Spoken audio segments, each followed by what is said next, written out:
Hello students, today we are going to have a fast or you may call it super fast revision of chapter number 3 of Companies Act. बेटा मैं ये पूरा का पूरा chapter आपको एक page पे रिवीजन हैंड रिटन लिख के करवा रहा हूं, आप मेरे साथ भी लिख सकते हैं और लगभग मैं उसके सारे कॉन्सेप्ट्स आपसे शेयर कर दूंगा। तो आइए स्टार्ट करते हैं कंपनीज एक्ट चैप्टर नंबर 3। बेटा चैप्टर नंबर 3 डील करता है, चैप्टर का नाम है प्रोस्पेक्टस। तो एक चीज क्लियर होगी, प्रोस्पेक्टस है एंड दूसरा हिस्सा इस चैप्टर का है अलॉटमेंट। किस चीज का? सिक्योरिटीज का। And this chapter is from section number 23 till 42। और बड़ी बात आपको यह सीखनी है इस चैप्टर में, जब हम सेक्शंस का हेडिंग दे रहे हैं, दो हिस्से हैं, पार्ट 1 एंड पार्ट 2। पार्ट 1 को बेटा हम कहते हैं पब्लिक ऑफर, जिसका मतलब ये हुआ कंपनी आम जनता से पैसे उठा रही है। इसका लॉजिक आपको बड़ा अच्छे से क्लियर होना चाहिए। पब्लिक से पैसे सिर्फ पब्लिक कंपनी उठा सकती है, प्राइवेट नहीं उठा सकती।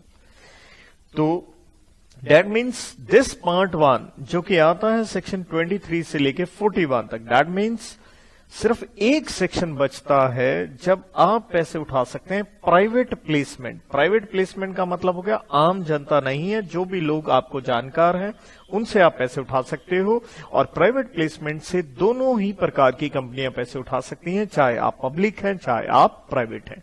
तो इतना बेसिक आपका सेट होना चाहिए। मैं इसे साधारण भाषा में कहता हूं 4P। 4P से वर्ड, आप पी से पब्लिक कंपनी है, आप पब्लिक से पैसा ले सकते हैं, उसके लिए आपको पब्लिक को ऑफर देनी होगी और उसके लिए कागज को हम कहते हैं प्रोस्पेक्टस। एंड लास्ट पी है पब्लिक को ऑफर दें उससे पहले आपको पी से परमिशन लेनी पड़ती है स्टॉक एक्सचेंज से लिस्टिंग की, क्योंकि आम जनता से पैसे उठा रहे हैं तो भाई उनको पता होना चाहिए रोज उनके इन्वेस्टमेंट की वर्थ क्या है। देन बेटा आप सारे जानते हैं कंपनीज एक्ट में, एक्ट के साथ में हमें रूल्स पढ़ने पड़ते हैं। तो बेटा रूल्स का नाम भी यही है, द कंपनीज। रूल्स का नाम है द कंपनीज, और मैं शॉर्ट में लिख दूं PAS stands for prospectus and allotment of security rules 2014 उसके साथ में। तो आइए ये सुपर फास्ट रिवीजन हम स्टार्ट करें। तो सबसे पहले बेटा सेक्शन नंबर 23 और पहले 3 सेक्शन की, मैं कोड की भी बता रहा हूं, ये चैप्टर हम डेडिकेट करेंगे महेंद्र सिंह धोनी। आपकी स्क्रीन पे नजर आ रहे हैं एमएसडी साहब, महेंद्र सिंह धोनी एमएसडी। पहले 3 सेक्शनों की कोड की यही है, महेंद्र सिंह धोनी। इवन सेक्शंस को आप कोड से याद कर सकते हैं। तो एम से बेटा सेक्शन 23 में है मेथड्स। मेथड्स किस चीज के? Of funding. आप पैसा रेज कर सकते हैं, कहां से रेज कर सकते हैं? एज आई सेड, आप पब्लिक से पैसा रेज कर सकते हैं या कहां से? प्राइवेट प्लेसमेंट से। तो एज आई सेड पब्लिक से पैसा रेज सिर्फ कौन कर सकता है? Only public company. और प्राइवेट प्लेसमेंट से कौन करेगा? चाहे आप पब्लिक कंपनी हैं चाहे आप प्राइवेट कंपनी हैं, दोनों ही पैसा रेज कर सकते हैं। देन इसी में चीज है, आपने सुना होगा कंपनियां एग्जिस्टिंग शेयर होल्डर से भी पैसा रेज करती हैं। एग्जिस्टिंग शेयर होल्डर को हम जो शेयर इश्यू करते हैं उसे कहते हैं हम right shares and bonus share. दोनों में फर्क क्या है? राइट शेयर्स में आप पैसे लेते हैं, बोनस शेयर आप मुफ्त में देते हैं। राइट शेयर आप पढ़ते हैं सेक्शन 62 में, बोनस शेयर आप पढ़ेंगे सेक्शन 63 में। और एग्जिस्टिंग शेयर होल्डर दोनों कंपनियों के होते हैं, तो इनको इश्यू दोनों ही कंपनियां कर सकती हैं, पब्लिक भी एंड प्राइवेट कंपनी भी। देन बेटा सेक्शन 23 ये कहता है कि अगर आप पब्लिक से पैसा रेज कर रहे हैं, अगर आप पब्लिक से पैसा रेज कर रहे हैं, तो पब्लिक से जब आप रेज करेंगे तो आपको ध्यान रखना है कंपनीज एक्ट के साथ साथ क्या लगेंगी कंपनी के ऊपर? बेटा सेबी रेगुलेशंस भी लगेंगी, तो दैट मींस प्राइवेट कंपनी पे नहीं लगेंगी। और एक सेक्शन 23 में ही आप समझ लीजिए, हमने शब्द लिखा है पब्लिक ऑफर। बेटा पब्लिक ऑफर 3 प्रकार की हो सकती है। एक इनिशियल पब्लिक ऑफर, आईपीओ जिसे हम कहते हैं, पहली बार आप लेके आ रहे हो इशू। दूसरा और क्या हो सकता है, एफपीओ जिसे हम कहते हैं फर्दर पब्लिक ऑफर, दोबारा से। और एक तीसरी चीज है offer for sale of securities, जिसके ऊपर मैं डिटेल में ओएफएस पढ़ाऊंगा सेक्शन नंबर 28 में। तो बढ़ते हैं आगे। तो इसके बाद सेक्शन नंबर आता है आपका 24 एंड मैंने कहा था कोड की क्या है, महेंद्र सिंह धोनी। एस से क्या बनता है, एस से बेटा आता है सेबी की पावर्स। लेकिन बड़ी बात यह है, क्या होंगी सेबी की पावर्स या सेंट्रल गवर्नमेंट की पावर्स, ये सेक्शन हमारे कोर्स में से हटा लिया गया है, सीए के कोर्स में से। देयर आफ्टर सेक्शन 25 में आप पढ़ते हैं offer for sale of securities. और ये सेक्शन फेमस है एक और नाम से, आप इस offer for sale of securities को नाम दे सकते हैं डीम्ड प्रोस्पेक्टस का। तो आइए इस कॉन्सेप्ट को समझते हैं है क्या। एक चीज और समझ लीजिए, आप पब्लिक कंपनी है, लोगों से पैसा उठाओगे तो आप देख सकते हैं कंपनीज एक्ट भी लगेगा, सेबी रेगुलेशन भी लगेगा। और कंपनीज एक्ट की प्रोविजंस बहुत स्ट्रिंजेंट एंड टफ है, क्योंकि अभी आपने देखा पूरा पार्ट 1 सेक्शन 23 से 41 पब्लिक ऑफर पे है, तो डेट मीन्स पब्लिक कंपनी पे लग रहा है, डेट मीन्स वो प्राइवेट कंपनी पे लगेगा ही नहीं। तो इसलिए पब्लिक कंपनी के कंप्लायंसेस टफ हैं। लेकिन सेक्शन 25 में आप देखते हैं, अगर पब्लिक कंपनी को लोगों से पैसा लेना है और अगर उन कंप्लायंसेस से बचना है, तो सेक्शन 25 आपको एक लूप होल ऑफर करता है कि बिना कंप्लायंसेस के आप लोगों से पैसा कैसे उठाएं। तो देखिए ऐसा है, कंपनी क्या करेगी, इसमें अपने शेयर अलॉट कर देगी या एग्रीज टू अलॉट। कंपनी एक वादा करती है, मैं अपने शेयर एग्रीमेंट कर लिया कि अलॉट कर देंगे किसी एक बीच वाले आदमी को, जिसे मैं एक नाम दे रहा हूं इशुइंग हाउस कह लीजिए। कोई this person can be anybody, law ने कोई एग्जैक्टली वर्ड नहीं लिखा, इशुइंग हाउस कुछ भी नाम दीजिए, ये कोई भी आदमी है, कंपनी ने अपने शेयर इसको दे दिए हैं या एग्रीमेंट कर लिया है मैं अपने शेयर इसको दे रही हूं। तो दैट मीन्स ये आदमी आगे, इस आदमी ने निकाला है एक पब्लिक ऑफर कि आइए मेरे से आप उस कंपनी के शेयर्स ले लीजिए। इस पब्लिक ऑफर को हम मान लेंगे डीम्ड एज प्रोस्पेक्टस, इसे ही हम मान रहे हैं। लेकिन कब मानेंगे, तो इसके लिए है बेटा आपको मेन चीज पढ़नी है, 2 में से कोई भी एक कंडीशंस। तो यहां है कंडीशंस और दोनों में से कोई भी एक आपको फुलफिल करनी है, तो हम इसे डीम्ड प्रोस्पेक्टस मानेंगे। पहली है, ये ऑफर आती है विद इन 6 मंथ्स। कहां से 6 महीने स्टार्ट होंगे, नेचुरल है जिस दिन आपने अलॉटमेंट करी या एग्रीमेंट किया है to allot. That means company compliances से बचने के लिए कि मेरे ऊपर लॉ ना लगे, किसी को आगे शेयर दे दिए, उस आगे वाले आदमी ने 6 महीने में अगर ऑफर दी है तो मानेंगे हम उसे पब्लिक ऑफर। या फिर दूसरी कंडीशन है होल ऑफ कंसिडरेशन। देखिए आपने किसी बीच वाले को ये शेयर्स दे दिए हैं तो उससे आपने पूरे पैसे नहीं लिए, whole of consideration not received. तो कंपनी ने जिसको शेयर दिए थे उससे पूरे पैसे नहीं लिए हैं, तो 6 महीने का टाइम पीरियड का भी पंगा नहीं है, तो वो जब मर्जी ऑफर ले आए उसे हम पब्लिक ऑफर मान लेंगे। और ये जो आदमी है इसको डीम्ड प्रोस्पेक्टस तो माने इस पब्लिक ऑफर को, इसको मान लिया जाएगा कंपनी का ही director, deemed as director of company, ताकि कुछ भी ये गड़बड़ करेगा इस पब्लिक ऑफर से, स्टेटमेंट से कुछ भी गड़बड़ करे तो लॉ इसके ऊपर लगे और कंपनी बच जाएगी। और आगे लॉ ये कहता है, अगर मान लीजिए ये जो इशुइंग हाउस है, लेट्स से ये जो आदमी है, अगर ये कंपनी है या ये फर्म है, तो अगर ये कंपनी है तो इसके 2 डायरेक्टर क्या करें, इस डॉक्यूमेंट को साइन करें, और अगर ये फर्म है तो इसके आधे पार्टनर्स इसको साइन करेंगे, ताकि उनकी पर्सनल लायबिलिटी बनाई जा सके। क्योंकि आप आम जनता से पैसा उठा रहे हैं, प्रोस्पेक्टस है, तो मिस स्टेटमेंट लिखेंगे तो आप लायबल होंगे, तो इससे फायदा किसको मिला, कंपनी बच गई। मेन है 2 कंडीशन, या वो 6 महीने में ऑफर निकाले, या उस कंपनी ने पूरे पैसे उससे नहीं लिए, या यूं कह लो उसने पूरे पैसे नहीं दिए, तो हम इसे डीम्ड प्रोस्पेक्टस मानेंगे। बेटा सेक्शन नंबर 26 आता है इसके बाद, और ये कहता है कंटेंट्स ऑफ प्रोस्पेक्टस। प्रोस्पेक्टस के अंदर आपको क्या क्या लिखना है। देखिए क्या क्या लिखना है उसमें हम जाते हैं बाद में। पहली बात सेक्शन 26 ये कहता है बिफोर इश्यू ऑफ प्रोस्पेक्टस, आप इश्यू करें प्रोस्पेक्टस को उससे पहले उसकी फाइलिंग करें, उसकी एक कॉपी देके आए। किसको देके आए? आरओसी सारे जानते हैं, कंपनी का पूरा रिकॉर्ड रखती है। और पहले कॉपी देके आए और उसके बाद जो वैलिडिटी पीरियड है, वैलिडिटी जो पीरियड है प्रोस्पेक्टस का वो है अप टू 90 डेज। जिस दिन आपने क्या कर दी है फाइलिंग, दैट मीन्स प्रोस्पेक्टस निकालने से पहले आरओसी को दिया और जिस दिन आरओसी को दे दिया उसके 90 दिन के भीतर ही आप प्रोस्पेक्टस इस्तेमाल कर सकते हैं, उसके बाद नहीं कर सकते हैं। और इस प्रोस्पेक्टस के ऊपर आप नेचुरल है डेट भी डालेंगे और साइन भी करेंगे। तो साइन नेचुरल है कौन करेगा? जो कंपनी के डायरेक्टर हैं या प्रपोज डायरेक्टर है, मींस जिसका नाम तय कर लिया गया है, डायरेक्टर बनाया जाएगा और उसने भी वादा कर दिया है कि मैं डायरेक्टर बनूंगा।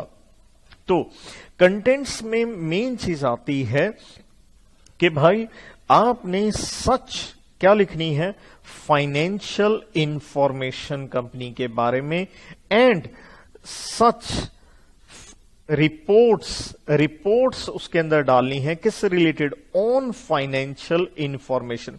क्या होगी ये फाइनेंशियल इंफॉर्मेशन, क्या होंगी ये reports? As specified by SEBI, जो सेबी कहे, सेबी की रेगुलेशंस कहें, उसके हिसाब से आप इन कंटेंट्स में प्रोस्पेक्टस में आपको लिखना जरूरी होगा।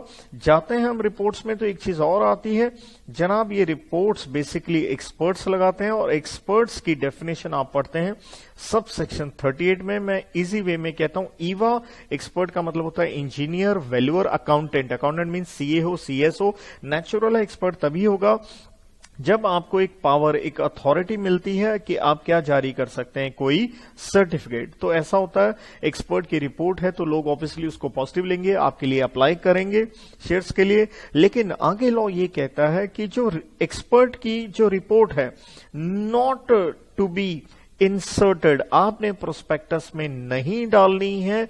लेकिन कब नहीं डालनी है? चार बातें हैं। अगर वो एक्सपर्ट क्या है बेटा, इनकॉम्पिटेंट है, और दूसरी बात है उसका पर्सनल क्या है, कंपनी में इंटरेस्ट है, एंड तीसरी बात यह है कि वो उसने अपनी कंसेंट जो है वो नॉट इन राइटिंग में नहीं दी है, या यूं कह लीजिए उसने अपनी कंसेंट क्या करी है, विड्रॉ कर ली है, तो हम उसकी रिपोर्ट नहीं डालेंगे। तो सिंपल सी बात है। ये एक प्रश्न भी आ जाता है, मैं इसको एक कोड की से भी कहता हूं पिक। पी से उसका पर्सनल इंटरेस्ट नहीं होना चाहिए, आई से वो इनकेपेबल नहीं होना चाहिए, सी से उसकी कंसेंट राइटिंग में होनी चाहिए, विड्रॉ नहीं होनी चाहिए, तो ही आप उसकी रिपोर्ट डालेंगे, वरना नहीं डालेंगे। देन सेक्शन 26 ये कहता है कि भाई आपने कोई डिफॉल्ट्स ना किए हों, नहीं किए होने चाहिए, या यूं कह लीजिए कंप्लायंस होना चाहिए।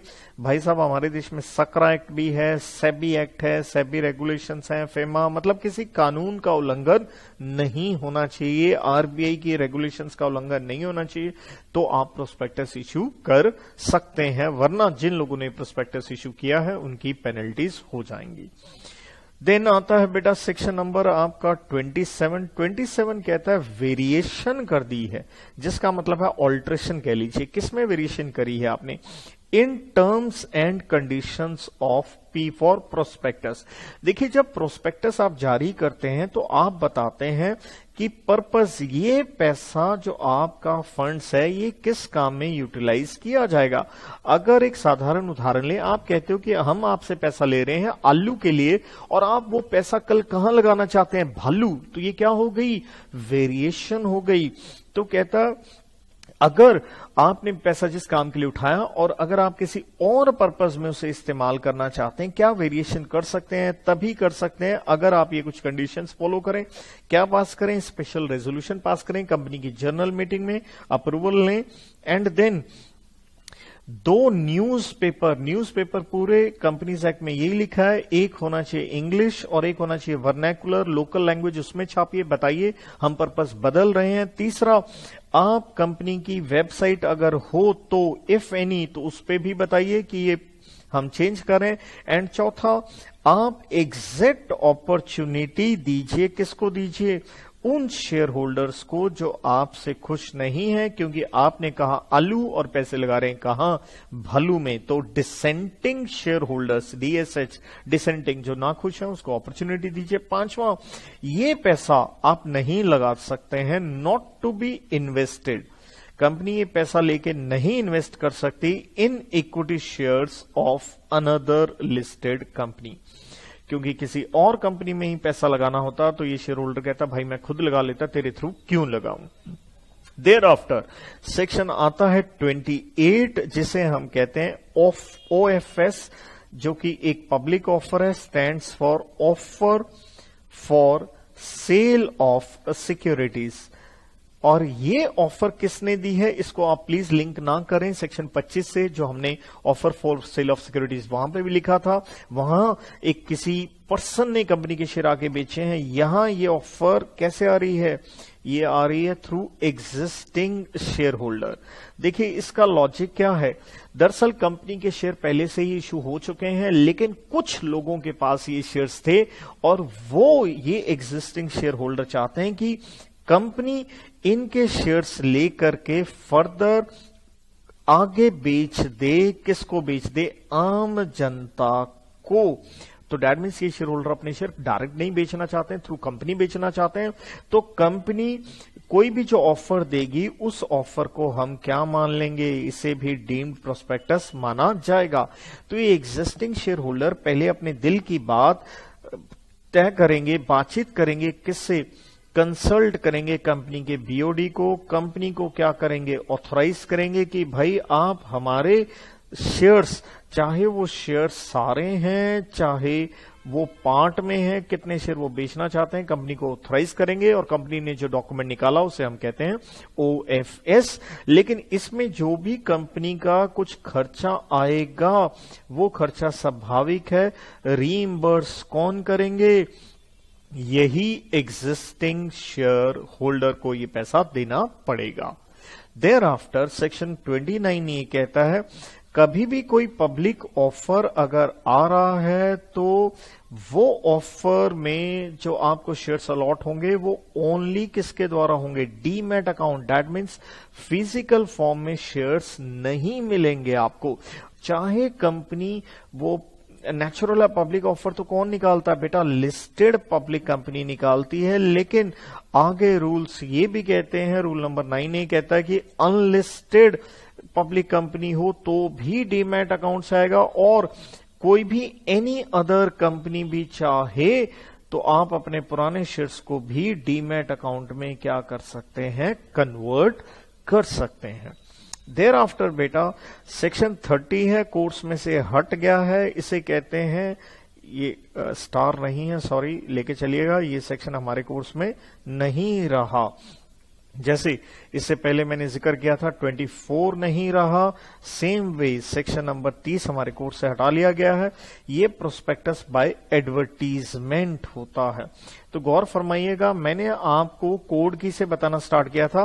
महेंद्र सिंह धोनी, पहले 3 सेक्शन थे। एम से आपने क्या देखा? थोड़ी देर पहले अभी देखा, मैं यहां हल्का सा आपको क्विक रिकॉल दे दूं। एम से देखा आपने मेथड्स ऑफ फंडिंग था। 24 में आपने क्या पढ़ा? एस से सेबी की पावर। डी से आपने क्या पढ़ा? Deemed prospectus. महेंद्र सिंह धोनी, आगे कोड की बढ़ती है हमारी, जो मैंने सेक्शन लिख दी है उसको क्या बनाया जा रहा है? CVO का मतलब है चीफ विजिलेंस ऑफिसर। जैसे आप जानते होंगे महेंद्र सिंह धोनी जी आर्मी में भी हैं, तो यूं कह लीजिए उनको चीफ विजिलेंस ऑफिसर बनाया गया है। तो सी से क्या आया?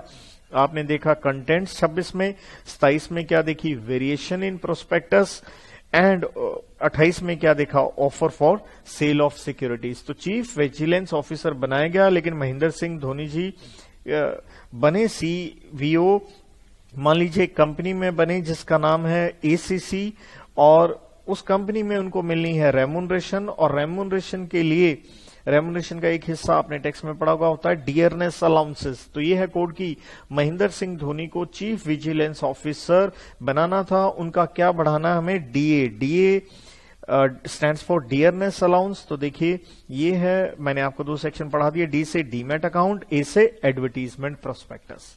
सो आगे बढ़ते हैं हम, जो मैं लिख रहा था उसी पन्ने पे। तो बेटा ये हो गया Mahendra Singh Dhoni chief vigilance officer का डीमैट अकाउंट एडवर्टीजमेंट। तो इसके बाद अगला सेक्शन आता है बेटा 31 में शेल्फ प्रोस्पेक्टस। तो कोड की फिर आगे चेंज होगी। तो शेल्फ प्रोस्पेक्टस क्या है बेटा? दरअसल ये प्रोस्पेक्टस जो है, इस प्रोस्पेक्टस की एलिजिबिलिटी कह लीजिए 1 साल होती है। मतलब ये एक सेम प्रोस्पेक्टस हम अगेन एंड अगेन क्या कर सकते हैं, इसे अगेन एंड अगेन यूज कर सकते हैं। किसके लिए? जब भी हमने कोई फर्दर इशू निकालना है। दैट मीन्स कंपनी को बार बार नया प्रोस्पेक्टस लाना नहीं पड़ेगा। 1 साल के अंदर जितने आपके इशू आ रहे हैं, आप सेम प्रोस्पेक्टस को इस्तेमाल कर सकते हैं विदाउट इशूइंग न्यू प्रोस्पेक्टस। तो ऑब्वियसली इससे आपको बेनिफिट क्या मिला? आपको बेनिफिट ये मिला, आपकी बचती है बेटा पब्लिकेशन कॉस्ट। तो होता क्या है, लेकिन एक बार अगर आपने, मान लीजिए हम एक डेट ले लेते हैं, लेट्स से 1/1/2020 को कंपनी ने अपना प्रोस्पेक्टस इश्यू कर दिया। तो हम कह रहे हैं यही प्रोस्पेक्टस आप इसे संभाल के रख लीजिए, तभी नाम दिया शेल्फ, संभाल के रख लीजिए शेल्फ पे। हम इसे रीयूज करेंगे कैसे? मान लीजिए 3 महीने बाद, मान लीजिए 1/4/2020 को हम नया इश्यू लेके आए, तो क्या करें, ये शेल्फ प्रोस्पेक्टस उठाएं और उसमें IM लगा दें। सर IM का मतलब क्या है? बेटे IM का पूरा नाम मैं यहां दे रहा हूं, इंफॉर्मेशन मेमोरेंडम। कहने का मतलब है 3 महीने में कंपनी में कुछ तो बदलाव हुआ होगा। सर किस चीज से रिलेटेड? देखिए, चेंजेस कंपनी की किसमें? एफएस मींस फाइनेंशियल स्टेटमेंट को, फाइनेंशियल पोजीशन को।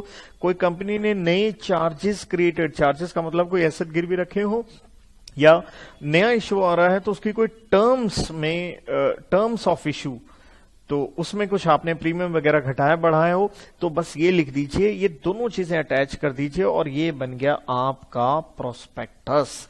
और इसे भी हम नाम दे सकते हैं डीम्ड प्रोस्पेक्टस। पुराने वाला यूज आपने कर दिया और 1 साल तक, मान लीजिए फिर से आपका 31/12/2020, तो देखिए अभी 1 साल बन रहा है, तो फिर से एसपी में IM ऐड हो गया, तो ये बन गया प्रोस्पेक्टस। लेकिन मान लीजिए 2021 में आपको ये एसपी के साथ IM ऐड करते हैं, तो ध्यान दीजिए ये प्रोस्पेक्टस, काटा मार रहा हूं, ये प्रोस्पेक्टस नहीं बनेगा क्योंकि एलिजिबिलिटी सिर्फ 1 साल है। तो ये था shelf prospectus. Thereafter modern जमाने में जो आता है बेटा, वो आता है 32 में रेड हेरिंग प्रोस्पेक्टस। रेड का मतलब ही है खतरा। तो रेड हेरिंग प्रोस्पेक्टस क्या है? मॉडर्न जमाने में कंपनियां जो पैसे उठाती हैं, यूं कह लीजिए 3 लेवल कहें या 3 स्टेप कहें, उसके थ्रू कंपनी चलती है। पहले कंपनी क्या करती है? एक इंफॉर्मेशन मेमोरेंडम, ध्यान दीजिए ये प्रोस्पेक्टस नहीं है, बस एक इंफॉर्मेशन निकालती हैं। क्या जानने के लिए? पब्लिक रिस्पॉन्स, क्या लोग हमारे शेयर लेने में इंटरेस्टेड होंगे या नहीं। कुछ एक यूं कह लीजिए एक बुक बिल्डिंग प्रोसेस कंपनी बनाने की कोशिश करती है, जहां लोगों को इनकरेज किया जाता है या उनका इंटरेस्ट जाना जाता है कि कोई लोग इंटरेस्टेड होंगे तो अप्लाई कर देंगे। तो मान लीजिए अगर हमें रिस्पॉन्स क्या दिखा, अगर हमें रिस्पॉन्स दिखा पॉजिटिव, तो सेकेंड स्टेप क्या आता है? कंपनी RHP ले आएगी। क्या है RHP? ये एक, it's a prospectus contains obligations under section 26, जो हमने कहा था 26 में कंटेंट्स बिल्कुल ये वही है, लेकिन क्या है? बट इनकम्प्लीट डिटेल्स, 2 चीजों से रिलेटेड डिटेल्स नहीं होंगी। एज टू 2 ये चीजें हैं, क्वांटम, कितनी सिक्योरिटीज, एंड प्राइस। तो कंपनी ये 2 चीजों का खुलासा नहीं करती है, कितना शेयर होगा या उसका रेट क्या होगा। दरअसल कंपनी की इसके द्वारा एक मंशा होती है, इसे ई बिडिंग कहते हैं। लोग ऑनलाइन बिडिंग करते हैं कंपनी के शेयर खरीदने के लिए। कंपनी एक प्राइस बैंड निकाल देती है, जैसे हम इसे कहते हैं प्राइस बैंड, जैसे 500 से 600। भाई कम से कम 500 का शेयर देंगे, ज्यादा से ज्यादा 600 का। तो जिसको जितने में खरीदना है, आप एक तरह से ऑक्शन वाली चीज वो करते हो, तो अंत में प्राइस बाद में तय होगा। और बड़ी बात यह है क्योंकि ये प्रोस्पेक्टस है, तो इसकी आपको फाइलिंग करनी पड़ती है। नेचुरल है, किसके पास करेंगे? ROC के पास करेंगे। कब करेंगे? एटलीस्ट 3 days 3 दिन पहले prior to opening of offer. Opening of offer का मतलब है बेटा जिस दिन लोग कंपनी के शेयर्स लेने के लिए एप्लीकेशन दे सकते हैं, तो जिस दिन ओपनिंग ऑफ ऑफर होगी उससे 3 दिन पहले ये कॉपी देके आए। इसके बाद तीसरा स्टेप है कंपनी का, क्या आ जाएगा, फाइनल प्रोस्पेक्टस आ जाएगा। फाइनल क्यों? क्योंकि फाइनल में आप क्या लिखेंगे, 2 इनकम्प्लीट चीजें थी वो कंप्लीट कर दीजिए। तो अंत में भाई कितना क्वांटम हुआ सिक्योरिटीज का और उसका अंत में कितना प्राइस है, ये भर के लिख के आप आरओसी को दे दीजिए। और ध्यान दीजिए, अगर आरएचपी और फाइनल प्रोस्पेक्टस में किसी चीज में वेरिएशन है तो वेरिएशन भी आपको हाईलाइट करनी पड़ती है। तो आगे बढ़ते हैं। 33 के बाद सेक्शन नंबर 32 के बाद आता है 33। सेक्शन नंबर 33 आपके कोर्स में से हटा दिया गया है। ये डील करता है इश्यू ऑफ एप्लीकेशन फॉर्म। तो 33 दरअसल ये कहना चाहता है आप अकेला एप्लीकेशन फॉर्म इश्यू नहीं कर सकते हैं, आपको पूरा प्रोस्पेक्टस लाना ही पड़ेगा। सेक्शन 34 एंड 35 आपके लिए बड़े इंपॉर्टेंट है, क्योंकि 34 में क्या आता है, अगर प्रोस्पेक्टस में कोई भी आपने गलत चीज लिख दी तो बेटा आपकी बनेगी क्रिमिनल लायबिलिटी। तो मैं ये चाहूंगा 34 एंड 35 थोड़ा सा आप साथ में पढ़ लें, क्योंकि 35 डील करता है बेटा आपकी सिविल लायबिलिटी। नाम से थोड़ा आप समझ सकते हैं, क्रिमिनल लायबिलिटी है तो आप कहां जाएंगे, जेल, और सिविल लायबिलिटी में क्या देना पड़ता है, पैसे। तो दोनों का रीजन सेम है, आपने प्रोस्पेक्टस में कुछ गलत लिख दिया जिसे हम कहते हैं मिस स्टेटमेंट। जैसे मैं एक कोड की कहूं तो मैं कहता हूं MOU। M का मतलब है कुछ आपने मिसलीड कर रहे हैं, O का मतलब है ओमिशन, कुछ लिखना था आप लिख नहीं रहे हैं, और U का मतलब हो गया अनट्रू, झूठा लिख रहे हैं, तो भाई साहब आपकी लायबिलिटी होगी। अब क्रिमिनल लायबिलिटी 34 कहता है किसकी होगी, 34 ने क्लियर कर दिया, कोई भी कंपनी का पर्सन, ऑफिसर, कोई भी आदमी, every person who authorized issue of prospectus, जिस आदमी ने प्रोस्पेक्टस इशू करने की ऑथराइजेशन दी है उसकी लायबिलिटी होगी। और कितनी लायबिलिटी होगी ये बताया गया, इसकी लायबिलिटी होगी एज अंडर सेक्शन 447 में जो बताई गई है। 447 आप जानते होंगे फ्रॉड के ऊपर आता है, जिसके अंदर हम 2 कैटेगरी बनाते हैं कि अगर 10 लाख से कम है या 1% ऑफ टर्नओवर से कम है तो आपको जेल हो सकती है मैक्सिमम 5 बरस, या फाइन लग सकता है मैक्सिमम 50 लाख और बोथ। और अगर 10 लाख या 1% ऑफ टर्नओवर या उससे ज्यादा है तो जेल हो सकती है कम से कम आपको 6 महीना, ज्यादा से ज्यादा 10 साल। एंड है यहां पे, जेल के साथ फाइन लगेगा, मिनिमम लगेगा अमाउंट ऑफ फ्रॉड या फ्रॉड का 3 गुना। लेकिन ध्यान रहे अगर पब्लिक इंटरेस्ट इन्वॉल्व है तो हम ये टर्नओवर की लिमिट्स या 10 लाख की लिमिट नहीं देखते हैं। तो मिनिमम जेल 3 साल है, मैक्सिमम 10 साल है, और फाइन एंड साथ में फाइन रहेगा वही मिनिमम अमाउंट ऑफ फ्रॉड या 3 गुना। लेकिन यहां विशेष सेक्शन 34 में आप क्या पढ़ते हैं, डिफेंसेस। क्या आप अपनी लायबिलिटी से बच सकते हैं? तो बेटा डिफेंसेस 3 है, मैंने एक कोड की बनाई है इसके लिए। India got talent, IGT। एक आप साबित करते हैं कि जो स्टेटमेंट माना गलत है लेकिन वो इररेलेवेंट है, इमटेरियल है, कोई बड़ी बात ही नहीं है, इसके लिए जेल भेजना उचित नहीं होगा। देन जी से आप कहते हैं आपके पास क्या है, रीजनेबल ग्राउंड टू बिलीव कि ये स्टेटमेंट सही है। तो अगर गलत हो जाए तो मेरे पास तो ये रीजन है, इसलिए मैंने स्टेटमेंट दी है, तो मुझे जेल नहीं होनी चाहिए।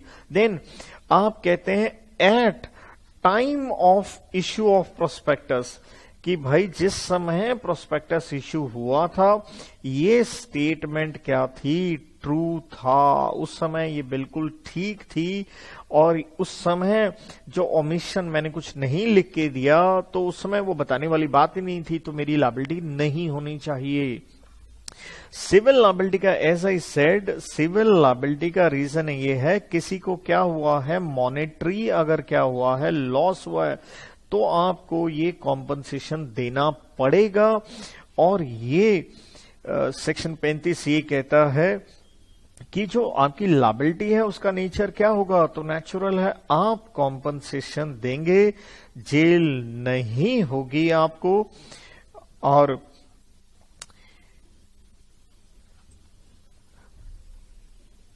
हाँ, इतना है कि सेक्शन 35 ने ये जरूर कह दिया कि अगर आपने किसी को इंड्यूस किया है धक्के से कि आइए इन शेयरों में पैसे लगाइए, तो आपके ऊपर सेक्शन 36 जरूर लगेगा। तो 36 हम इसके बाद में पढ़ते हैं।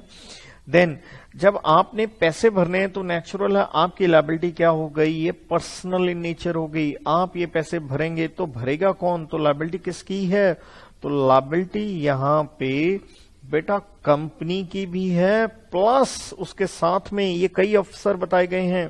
पहली बात तो सेम चीज 34 वाली बता दी गई, every person who authorised issue of prospectus, साथ में उसके साथ में कंपनी के डायरेक्टर भी आ गए, और डायरेक्टर में इन्होंने क्लियर कह दिया डायरेक्टर के साथ में प्रपोज डायरेक्टर भी आ जाएंगे।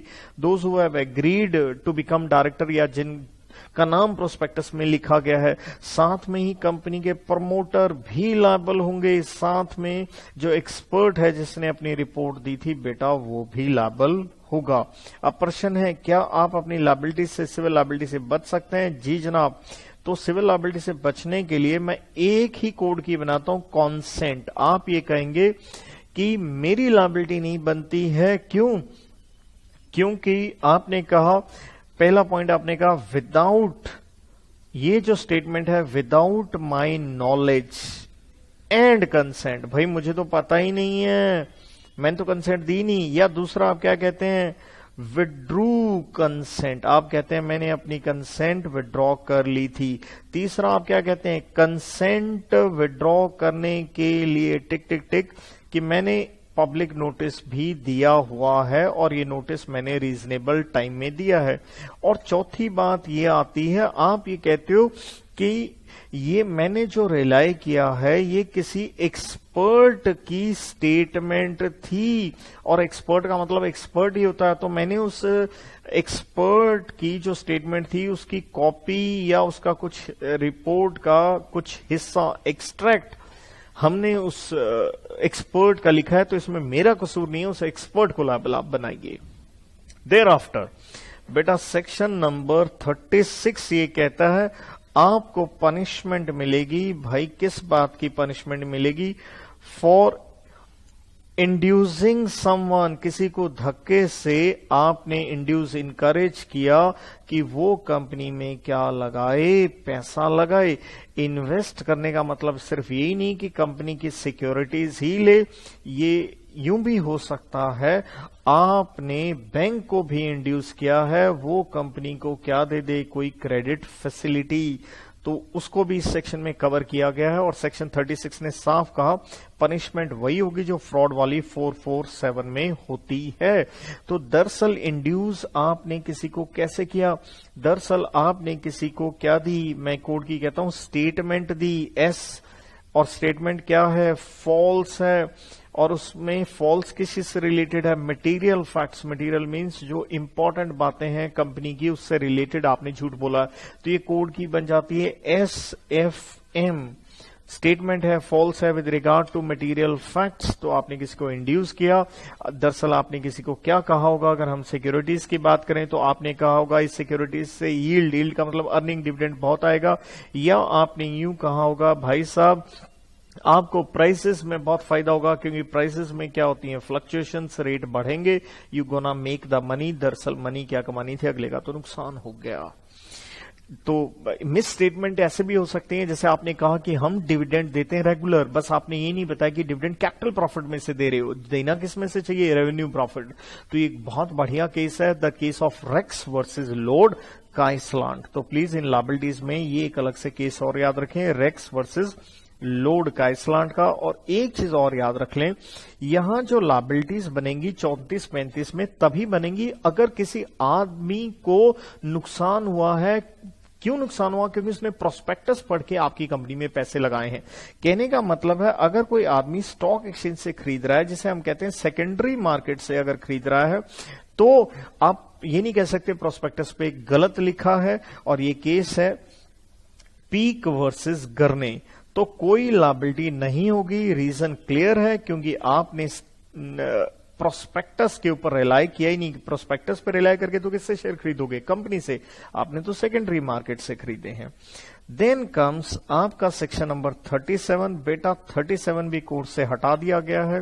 37 ये डील करता था कि आपने फेक नाम, multiple name, combination of name, झूठे नामों पे, फिक्टिशियस नेम्स पे आपने एप्लीकेशन देके शेयर्स लेने की कोशिश करी है। सॉरी, ये मैंने सेक्शन 38 का जिक्र कर दिया। 38 है ये सेक्शन कि आपने गलत नाम दे करके शेयर्स लेने की कोशिश करी है। दरअसल सेक्शन नंबर 37 किस पे आ जाता है? एक्शन लेगा। कौन एक्शन लेगा? For miss statement. कौन एक्शन लेगा? मिस स्टेटमेंट दी है प्रोस्पेक्टस में बाय अफेक्टेड पर्सन। जिस आदमी को नुकसान हुआ है तो उसको एक राइट है एक्शन लेने का, और इसको हम कहते हैं क्लास सूट। क्लास सूट का मतलब हो गया एक particular category of security holders को नुकसान हुआ है क्योंकि आपने प्रोस्पेक्टस पे गलत लिखा था, तो वो एक्शन ले सकते हैं। भाई एक्शन कौन से सेक्शन में लेंगे वो ऊपर हम पढ़ के आ चुके हैं। 34 में क्रिमिनल लायबिलिटी, 35 में सिविल लायबिलिटी, और 36 में अगर किसी ने आपको धोखा देने की कोशिश की है तो उसका आप एक्शन 37 में ले सकते हैं। और 38 फेक नेम पे आपने अप्लाई किया है, ये कोर्स से हटा लिया गया है। और बेटा 38 पे आते हुए चैप्टर का नाम था prospectus and allotment of securities. तो मैं बता दूं यहां प्रोस्पेक्टस समाप्त होता है। मैं एक बार फिर से आपको, मैंने महेंद्र सिंह धोनी की बात करी थी, तो देखिए ऐसे थे सेक्शन कोड की, ये थी महेंद्र सिंह धोनी को क्या बनाया गया? चीफ विजिलेंस ऑफिसर, और उसका डीए बढ़ाने के लिए आगे कोड की आती है, हमने कंपनी की क्या बुलाई? जर्नल मीटिंग बुलाई। जैसे ये नीचे देख रहे हैं आप चार्ट, जर्नल मीटिंग में क्या पास किया? स्पेशल रेजोल्यूशन पास किया है हमने उसका डीए बढ़ाने के लिए। और कौन सी कंपनी में? एसीसी। तो ये कोड की थी, जैसे आप कोड की के साथ देख सकते हैं यहां पे, अगर मैं क्विक दिखाऊं तो एसआर आगे स्पेशल रेजोल्यूशन, एस से शेल प्रोस्पेक्टस, आर से आरएचपी, एसीसी कंपनी आ गई। बेटा एप्लीकेशन फॉर्म अकेला नहीं होगा, पूरा प्रोस्पेक्टस होगा, माना सेक्शन 33 कोर्स में नहीं रहा। एंड सीसी क्रिमिनल लायबिलिटी 34 में, 35 में सिविल लायबिलिटी। तो ऐसा हम महेंद्र सिंह धोनी के साथ क्यों कर रहे हैं? क्यों डीए बढ़ा रहे हैं? दरअसल हम उसे इंड्यूस कर रहे हैं वो हमारी कंपनी छोड़ के ना जाए। तो अभी आपने देखा इंड्यूसमेंट करी थी हमने, एसएफएम कोड की बताई थी मैंने, तो इंड्यूस किया, तो ये इंड्यूसमेंट का हम एक तरह से कह लीजिए एक्शन ले रहे हैं। तो ये अभी हमने अफेक्टेड पार्टी पढ़ा था। 38 एक वो आप डिफरेंट नेम पे, फिक्टिशियस नेम पे शेयर्स लेना चाहते थे, तो एक तरह से कोड की ये बनती है। एसीसी कंपनी ने उसको इंड्यूस करने का एक्शन लिया ताकि हम उसे एक्वायर कर सकें। और आगे सिर्फ क्या बचते हैं आपके? 4 सेक्शन बचते हैं, जिसमें से 41 कोर्स से हटा लिया गया है, और ये है अलॉटमेंट ऑफ सिक्योरिटीज के ऊपर। तो हमारा पहला सेक्शन आता है 39, और 39 ही किसके ऊपर डील करता है? बेटा ये डील करता है अलॉटमेंट ऑफ सिक्योरिटीज के ऊपर। और मैं ये कहूंगा जब भी सिक्योरिटीज का अलॉटमेंट करना है तो आपको कंप्लायंस करना होता है सेक्शन 39 एंड 40 का, तो दोनों को साथ में लेके चलिए। तो अगर सिक्योरिटीज अलॉट करनी है, सेक्शन 39 कहता है आपके पास क्या आनी चाहिए? मिनिमम एप्लीकेशन आनी चाहिए। मिनिमम एप्लीकेशन को आप 2 भाग में तोड़ सकते हैं, जिसे आप कहेंगे, आप लॉ अकाउंट्स की क्लास में वर्ड पढ़ते हैं, मिनिमम सब्सक्रिप्शन। तो आपने सुना होगा 90% होता है सेबी रेगुलेशन, लेकिन कंपनीज एक्ट अंडर सेक्शन 39 कहता है मिनिमम सब्सक्रिप्शन कितना होगा? As stated in prospectus. मतलब कंपनी की मर्जी है, प्रोस्पेक्टस पे चाहे आप मिनिमम सब्सक्रिप्शन 70 लिखें, 40% लिखें, तो उतना सब्सक्रिप्शन आना चाहिए। साथ में क्या आनी चाहिए? 39 कहता है मिनिमम एप्लीकेशन मनी, मैं इसे शॉर्ट में कह देता हूं MAM, ma'am. Minimum application money section 39 ने कहा ये होगी 5% नॉमिनल वैल्यू शेयर का। अगर शेयर 100 का है, 500 पे इशू हुआ, तो प्रीमियम को नहीं देखना, 100 के हिसाब से देखना, और जो सेबी रेगुलेशंस ने स्पेसिफाई किया है। तो इतना आपके पास होना चाहिए, तभी आप अलॉट करेंगे। एंड आगे सेक्शन बढ़ते हुए ये कहता है अगर ये मिनिमम एप्लीकेशन ये आपके पास आ जानी चाहिए विद इन 30 डेज, 30 दिन के भीतर भीतर, कहां से? ऑफ इश्यू ऑफ प्रोस्पेक्टस, या फिर जो पीरियड किसने बताया है? स्पेसिफाइड बाय सेबी ने, इतने दिन में आ जानी चाहिए। और अगर नहीं आती है तो अदरवाइज आपको बेटा जितने पैसे आए थे मिनिमम एप्लीकेशन के ये रिफंड करने पड़ेंगे विद इन 15 दिन, क्योंकि अगर 15 दिन में वापस नहीं किए तो डिले के ऊपर आपको इंटरेस्ट देना पड़ेगा at the rate of 15% per annum, और ये कौन देगा? कंपनी के डिफॉल्टिंग डायरेक्टर्स को ये पैसे भरने पड़ेंगे। देन बेटा सेक्शन 40 भी मैं कहूंगा अलॉटमेंट से रिलेटेड है। सेक्शन 40 कहता है कि अगर आप पब्लिक ऑफर निकाल रहे हैं तो आपको लिस्टिंग एक स्टॉक एक्सचेंज पे करवानी पड़ेगी, क्योंकि पब्लिक ऑफर है तो लिस्टिंग करवाना जरूरी है। कहां लिस्टिंग करवाएंगे आप? स्टॉक एक्सचेंज कितनी होंगी बेटा? एक भी हो सकती है और एक से ज्यादा भी हो सकती है। और आगे सेक्शन 40 कहता है आपने इस स्टॉक एक्सचेंज का नाम लिख देना है। किसके ऊपर? ऑन प्रोस्पेक्टस पे लिख दीजिए नाम। तो लिस्टिंग करवाना, ये लॉ कहता है ये लिस्टिंग करवाना कंपलसरी है। अगर आप नहीं करवाएंगे तो स्वाभाविक है ये अलॉटमेंट वगैरह सब क्या होगा? वॉइड होगा। कोई इन्वेस्टर कहता है मुझे फर्क नहीं पड़ता लिस्टिंग का, लेकिन लॉ कहता है हमें तो पड़ता है, आपको लिस्टिंग करवानी पड़ेगी। और अगर आप पब्लिक ऑफर करवा रहे हैं, इसी में सेक्शन 40 सब सेक्शन 6 ये कहता है कोई आपके शेयर बिकवाने में हेल्प करता है तो आप क्या दे सकते हैं उसे? अंडर राइटिंग कमीशन आप उसे दे सकते हैं। और अंडर राइटिंग कमीशन में सबसे इंपॉर्टेंट बात है रेट्स क्या रहेंगे। अंडर राइटिंग कमीशन आप रेट्स अगर शेयर्स हैं या डिबेंचर्स हैं, दोनों के अलग अलग बताए गए हैं। शेयर्स हैं तो आप दे सकते हैं 5% of issue price. Issue price आपने देखना है टोटल कितने का शेयर इश्यू हुआ, या जितना आर्टिकल्स में लिखा गया है विच एवर इज लेस, इससे ज्यादा नहीं हो सकता। तो मैक्सिमम 5% होगा। और डिबेंचर में सेम यही लाइन है पूरा का पूरा, बस इतना ध्यान रखिए 5% को हटा के हमने कितना कर दिया? 2.5%। अंडर राइटिंग कमीशन आप कहां से पे करेंगे? उसके सोर्सेस क्या होंगे? पैसा कहां से आएगा? जहां से मर्जी दे दीजिए आप। प्रोसीड्स जो शेयर इश्यू करके पैसा है वहां से दे दीजिए, या प्रॉफिट्स में से दे दीजिए, चाहे रेवेन्यू प्रॉफिट्स हो चाहे कैपिटल प्रॉफिट्स हो। कैसे दे दीजिए आप? जैसे मर्जी आपको ठीक लगे वैसे आप दे सकते हैं। आप कैश में दें, काइंड में दें, जैसे आपको ठीक लिखा लगे वैसे दीजिए, क्योंकि सारी बात आपके आर्टिकल्स के ऊपर है।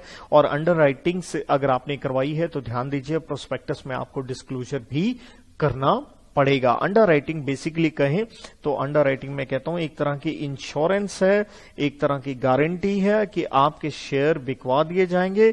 और यहां जो व्यक्ति गारंटी देता है उसे अंडर राइटर कहते हैं, और उसके लिए उसे हमें कमीशन देना पड़ेगा। ये उसकी पर्सनल लायबिलिटी है, शेयर नहीं बिके तो वो पूरे पैसे आपको लौटा देगा।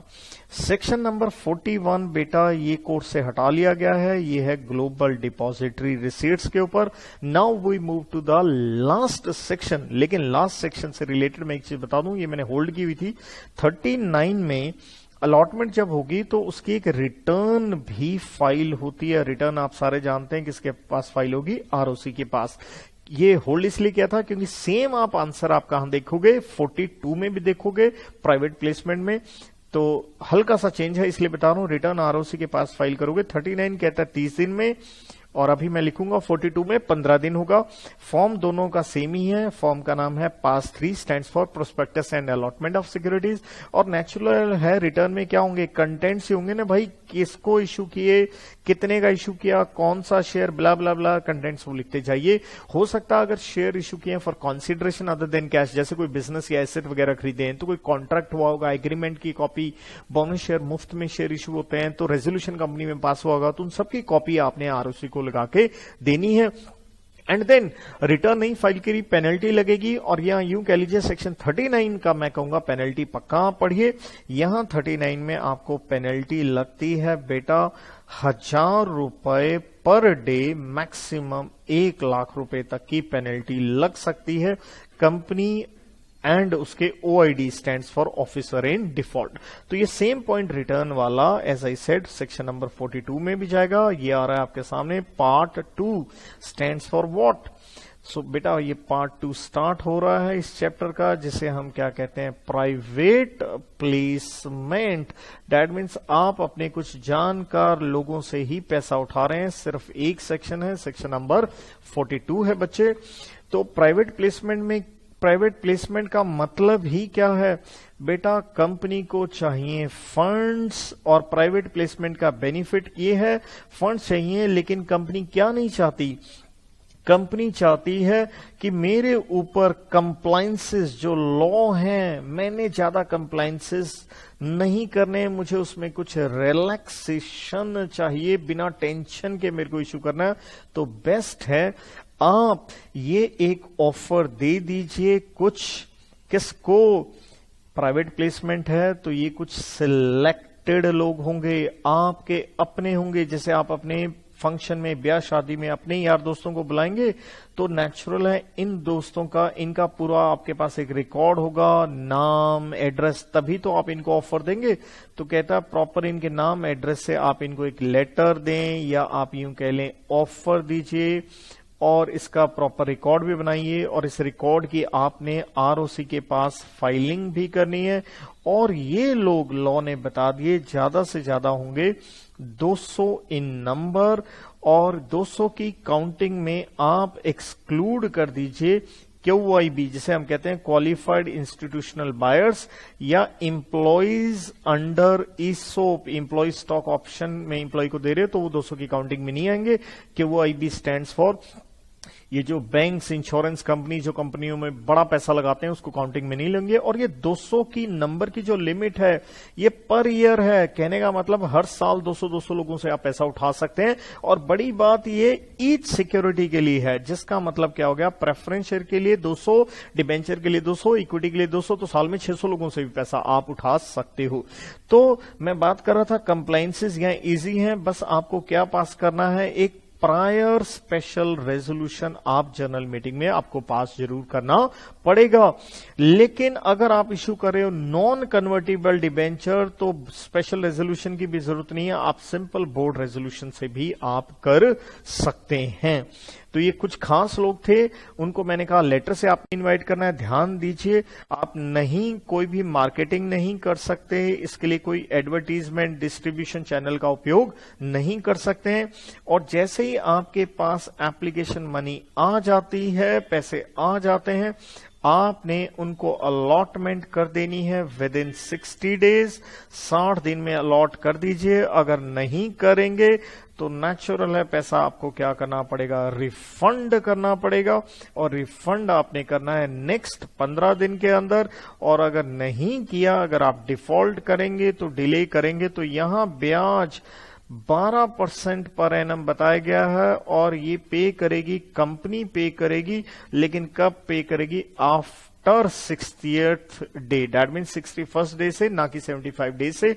और एज आई सेड, वही रिटर्न ऑफ अलॉटमेंट जो हमने 39 में पढ़ी पब्लिक ऑफर में, यहां पे भी आप फाइल करोगे। सारा आंसर सेम है, सिर्फ जो टाइम है यहां 30 डेज की बजाय कितना बताया गया है, 15 दिन। विद दिस मैंने आपको ये सुपर फास्ट बेटा एक रिवीजन देने की कोशिश करी है। एज आई सेड, मेरे साथ आप लिख सकते थे, एक पेज में मैंने आपको ये मोटा मोटा जितना मैं बता सकता हूं मैंने बता दिया। होप सो ये लेक्चर आपके लिए यूजफुल हो। तो मेन है जिसने पढ़ा हुआ है और फटाफट बच्चा रिवीजन करना चाहता है तो अपने कान पे लगाइए अपने ईयरफोन्स और आप रिवाइज कर लीजिए। मेरे साथ आप एक पेज में लिख लेते हैं, या नहीं लिख पाए यहाँ फोटो क्लिक करके आप लिख सकते हैं, which will give you a good, I hope so, utility. So on this note, I wind up. Good luck. God bless. Thank you.